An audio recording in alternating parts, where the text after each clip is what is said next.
Hi, I'm Tanner Olson, and this is episode 5 of Walk a Little Slower, a podcast where I share a little hope, a little love, and a little bit of what I've been learning. This is a podcast where you are invited to slow down, to lean in, to hold fast, and to eventually keep going. Welcome.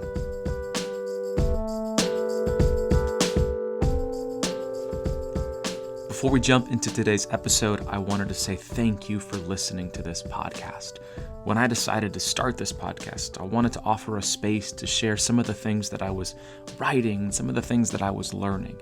So thank you for sharing this podcast with your friends, your online community, and if you haven't yet, please leave a review for the podcast. According to all the podcasts that I listen to, leaving a 5-star review helps.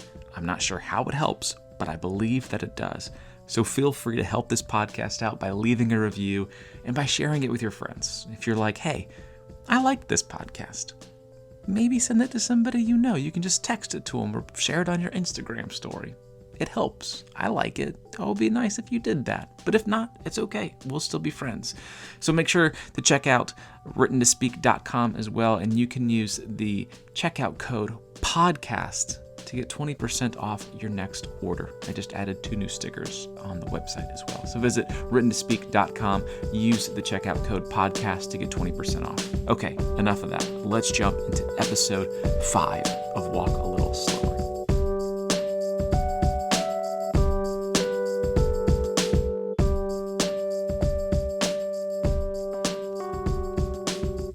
Even as a young kid, I connected with the Psalms. When the Psalms were being read during church, I would sit up straight and pay attention almost as if someone had just turned on cartoons. The rest of the service, I had a hard time paying attention, but hey, I was a kid. Now, my mom might say otherwise, but I want to believe that it was true, that when the Psalms were being read, that I sat up and I listened. I guess what I'm trying to say is that there's something different about the Psalms. They're punk rock and honest and hopeful, and they are beautiful. Sure, all the names of cities confuse me and still do, but when you read, you can hear the heart and spirit behind the words. David, the guy who wrote most of the Psalms, was, for a lack of better words, a mess. He was very much human, and we tend to glorify the characters of the Bible. Most of them, they were just like us. People who were created and loved by God. People who searched for meaning and purpose, people who wrestled with right and wrong, fear and love, people who struggled to know if they were hungry or bored or both or neither. And many characters in the Bible had something bigger going on, something they would be publicly canceled for today.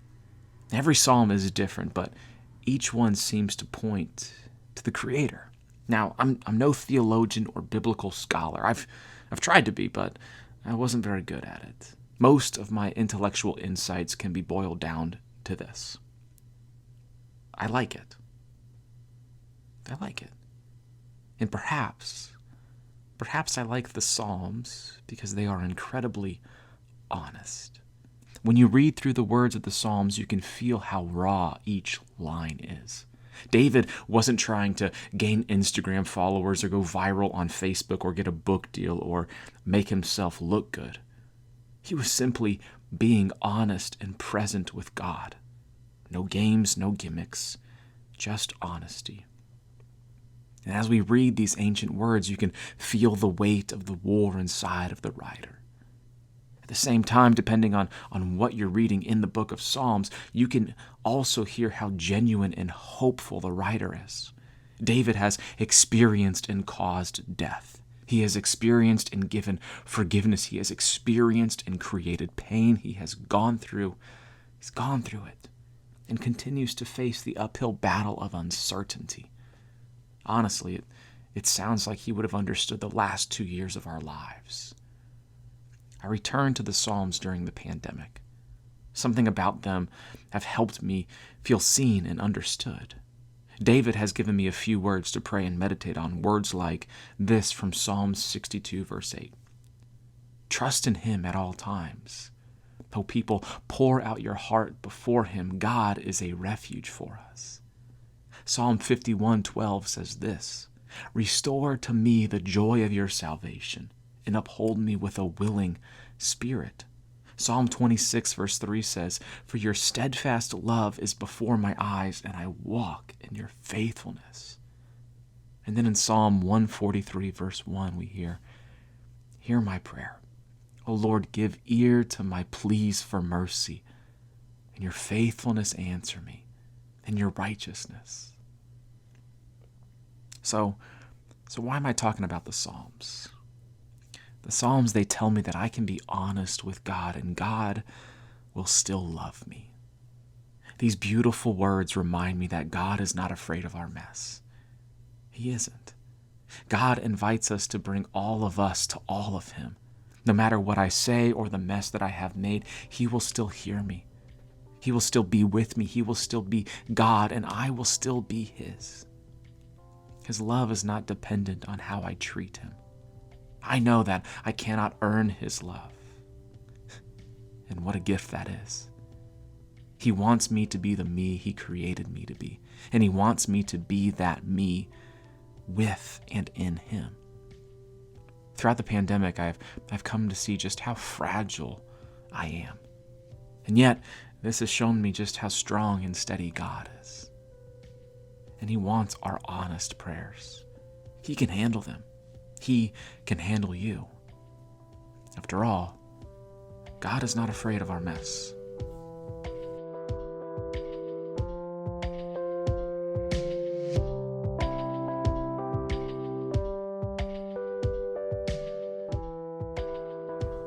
This is a poem titled, "You Are Better," and it's an honest conversation with God.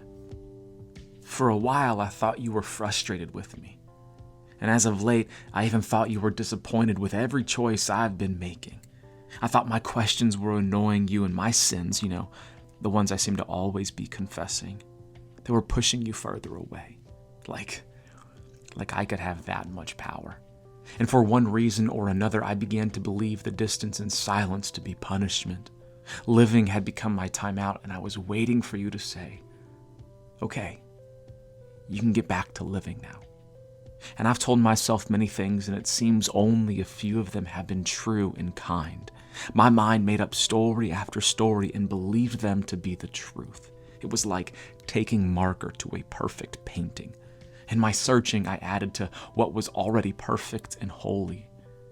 Maybe it's because you are not who I want you to be. While all along you are still who you've always been. Slow to anger, patient, loving, inviting, compassionate, and merciful. You are not who I want you to be. You are better.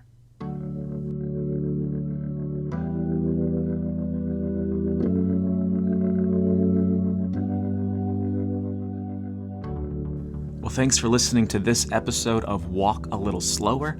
If you have a question that you'd like to submit, you can send it to writtentospeak@gmail.com, or you can just send me a message on Instagram or Facebook. I'd love to answer your questions and maybe even take those questions and create them into a podcast episode. As always, you can find me online at writtentospeak.com or on Instagram at writtentospeak. If you'd like to support this podcast and my ministry, you can visit patreon.com/writtentospeak to become a patron. Your monthly donation allows me to spread hope and announce love through written and spoken word, just like this podcast. You're invited to subscribe and share this episode of Walk a Little Slower with all of your friends, all of your neighbors, everyone you know. But you don't have to. There's no pressure. But if you did, I wouldn't be upset about it. To close out today's episode, I've asked my wife Sarah to read Psalm 103. So here it is.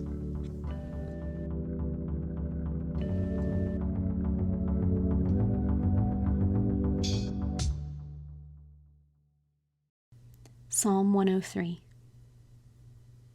Bless the Lord, O my soul, and all that is within me. Bless His holy name. Bless the Lord, O my soul, and forget not all His benefits, who forgives all your iniquity, who heals all of your diseases, who redeems your life from the pit, who crowns you with steadfast love and mercy, who satisfies you with good, so that your youth is renewed like the eagles. The Lord works righteousness and justice for all who are oppressed. He made known his ways to Moses, his acts to the people of Israel. The Lord is merciful and gracious, slow to anger, and abounding in steadfast love. He will not always chide, nor will he keep his anger forever. He does not deal with us according to our sins, nor repay us according to our iniquities.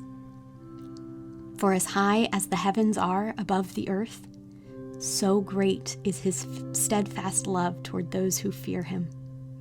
As far as the east is from the west, so far does he remove our transgressions from us.